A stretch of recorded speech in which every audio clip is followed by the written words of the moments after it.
नमस्कार मित्रांनो, मी प्रणित पाटील. माझं आपले सरकार सेवा केंद्र या YouTube चॅनलवर आपले स्वागत आहे. पी-एम किसान या योजनेचा 22वा हप्ता गुवाहाटी आसाम येथून 13 मार्च 2026 रोजी माननीय पंतप्रधान श्री नरेंद्र मोदी यांच्या हस्ते करोडो शेतकऱ्यांच्या बँक अकाउंटला बँक अकाउंटमध्ये जाणार आहे.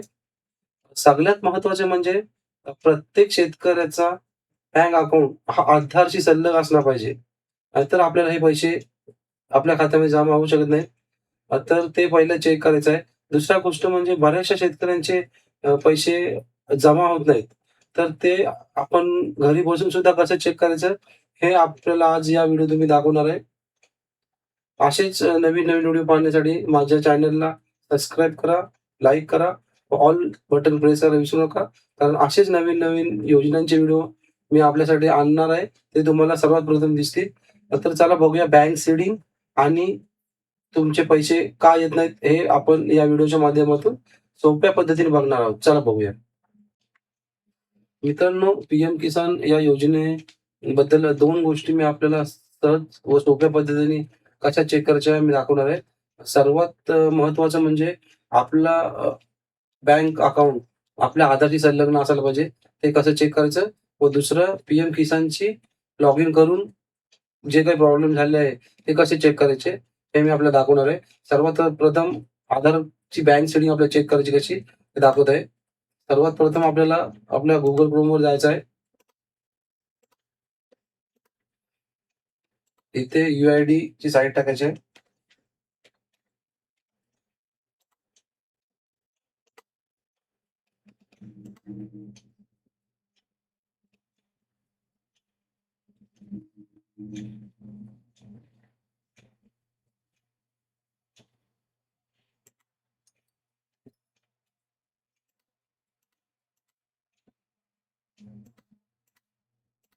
त्याच्यानंतर लॉग इन करायचं आपल्याला. आपला आधार कार्ड नंबर इथे टाकायचा आहे.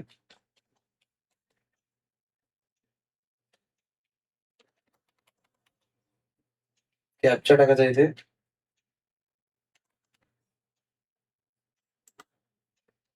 ओ-टी-पी आपल्याला येणार आहे.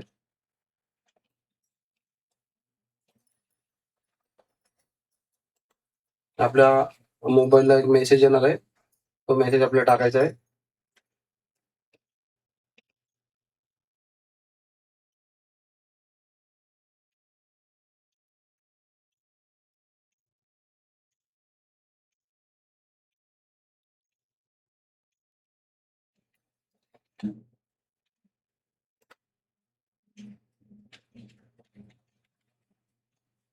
Log in.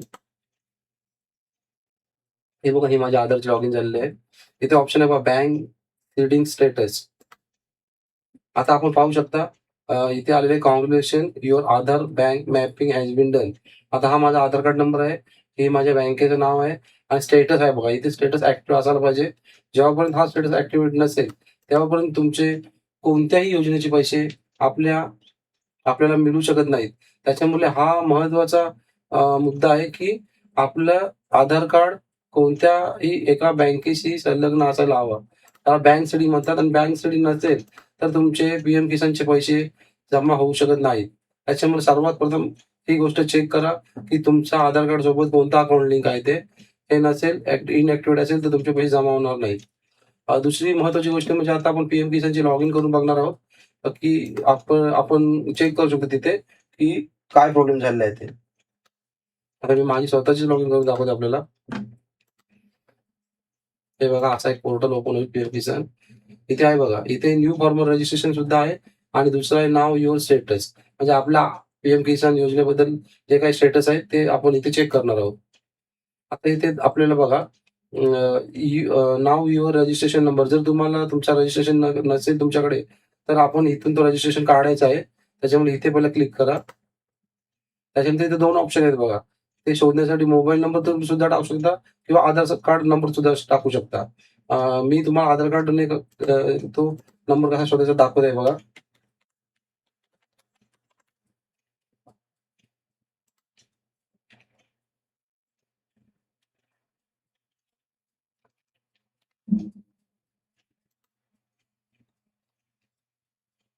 आता इथे आपल्याला आधारचा ओटीपी येणार आहे, तो टाकायचा आहे.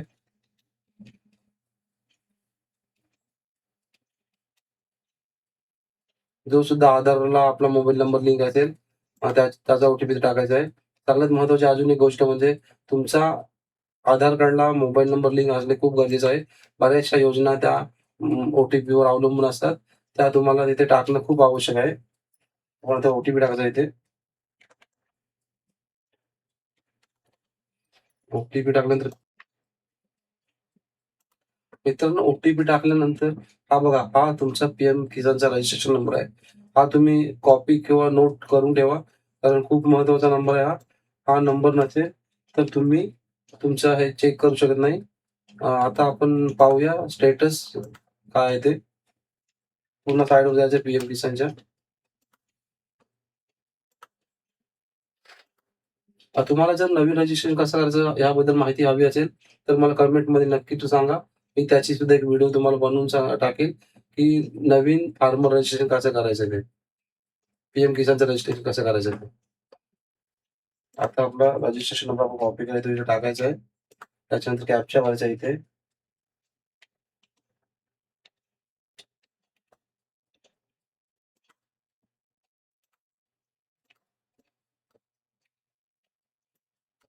त्या साइडचा थोडा प्रॉब्लेम असतो त्याच्यामुळे असा एरर येतोय.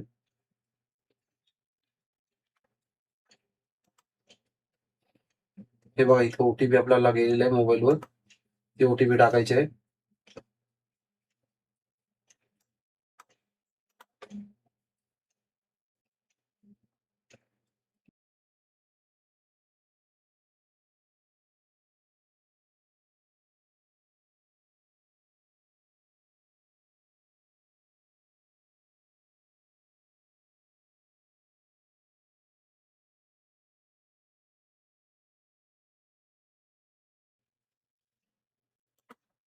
मित्रांनो, ओटीपी टाकल्यानंतर हे बघा इथे पूर्ण योजनेबद्दल आपली माहिती ओपन होत आहे.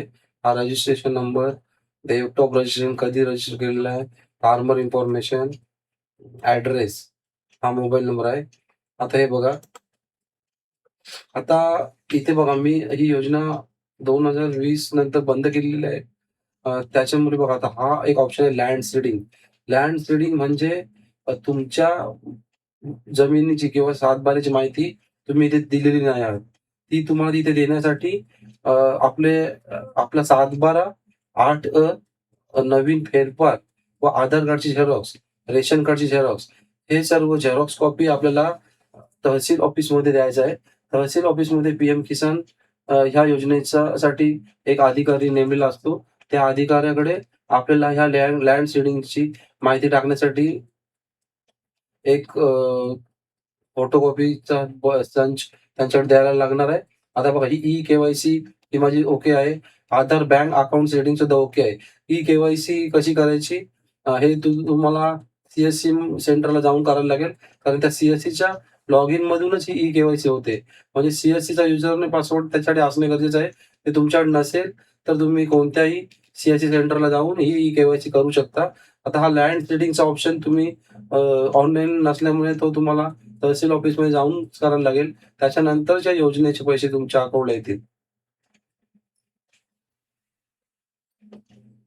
त्याच्यानंतर आहे रिझन.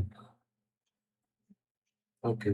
लास्ट इन्स्टॉलमेंट तुम्हाला कधी आली ते सुद्धा इथे तुम्ही पाहू शकता. त्याच्यामुळे हे हे 3 ऑप्शन तुमचे जर ओके नसतील तर तुमच्या अकाउंटला पैसे येऊ शकत नाही.